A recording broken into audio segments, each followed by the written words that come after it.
Bulb শুকাই গেছে, দুইটা বাল্ব কিনতে হবে। দুইটা বাল্ব ডাক্তার বলছে মান মিডিয়াম যেটা লাগবে সেটা 90,000। মাথার যন্ত্রণা হয়, তারপর মাথার যন্ত্রণার জন্য মারে, চুল টানে, কষ্টে কথা বলতে পারে না বলে নিজের কষ্টে কথা বলতে পারে না, কথা বলতে পারে না। আসসালামু আলাইকুম, আশা করি সকলে ভালো আছেন। বর্তমানে আছি রাফসানের বাড়িতে। এর আগে রাফসানের বাড়িতে এসে রাফসানকে নিয়ে একটা ভিডিও তৈরি করেছিলাম। আর রাফসানের যে সমস্যাটা হয়েছে, আসলে ওর হার্টের বাল্ব শুকিয়ে গিয়েছে। ডাক্তার বলছে যে 4 থেকে 4.5 লক্ষ টাকা লাগবে। ওর অপারেশন না করাতে পারলে আসলে ওর বাঁচানোর কোনো সম্ভাবনা নাই।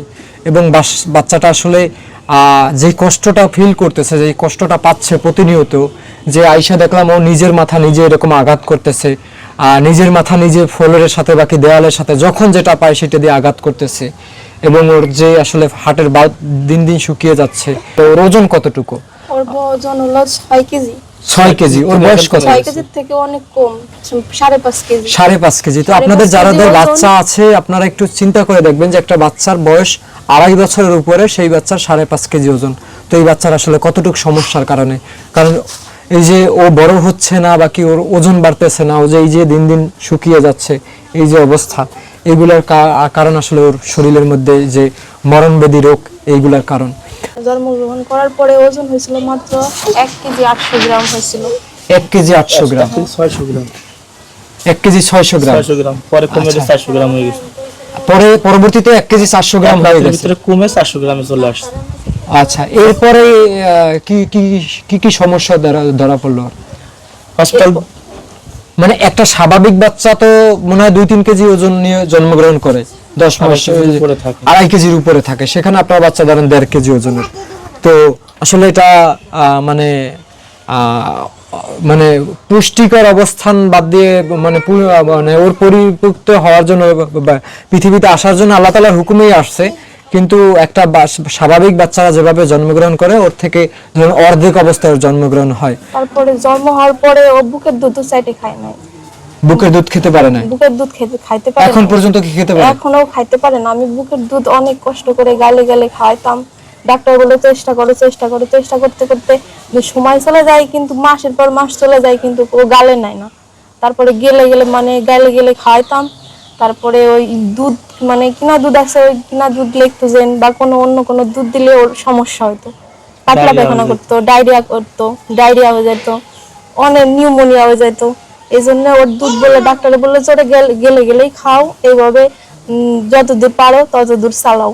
মানে একটা হলো আপনার বুকের দুধ, মায়ের বুকের দুধ শিশু খাইতে পারে না, অন্যদিকে ডাক্তার যে দুধগুলোর কথা বলতে লিখতো সেইগুলা খাওয়াইলে আপনার বাচ্চার আরো ক্ষতি হচ্ছে। তাহলে তো অনেক কষ্ট নিয়ে আসলে জীবন যাপন করছে। তো এরপরে কি কি সমস্যা ধরা পড়ে? এরপরে জ্বর, নিউমোনিয়া, কাশ, ঠান্ডা হয়, ঘন ঘন অসুস্থ হয়ে যায়। তারপরে ইকো করার পরে হার্টের সমস্যা ধরা পড়লো, যে হার্টের বাল্ব শুকায় গেছে, শুকানোর জন্য এরকমের সমস্যা হয়। তারপরে ওই যে খিঁচুনি হয়, মিনি স্টক করে বারবার ডাক্তারে। তারপরে ওষুধ। এই যে মাথাটা কাটছে কেন?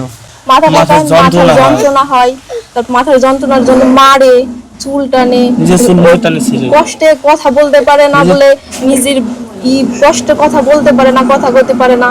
বা আমার সাথে যারা মা হয়েছে তার সন্তানটা কথা বলতে পারে, ও তো কথাও বলতে পারে না, সেজন্য ও কথা বলতে পারে না, চুল টানে, থাবড়ায়।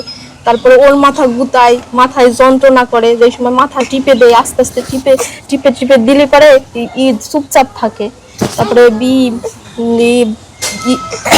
বাবা দাঁড়াও গরম পানি সেক দিলে, তারপরে আদর করলে, বুঝাইলে চুপচাপ থাকে। মাকে মারে না রাফসান? মা আম্মুকে মারে না? আম্মুকে মারে না? কি হচ্ছে? কষ্ট হচ্ছে? হ্যাঁ, কষ্ট হচ্ছে? শ্বাস নিতে কষ্ট হচ্ছে? হ্যাঁ, কি হয়েছে? তো এরপরে ওর কি কি সমস্যা ধরা পড়লো? হার্টের বাল্বে এখন কি অবস্থা? হার্টের বাল্ব এখনো শুকায় যাচ্ছে, আস্তে আস্তে ক্ষতির দিকে যাচ্ছে।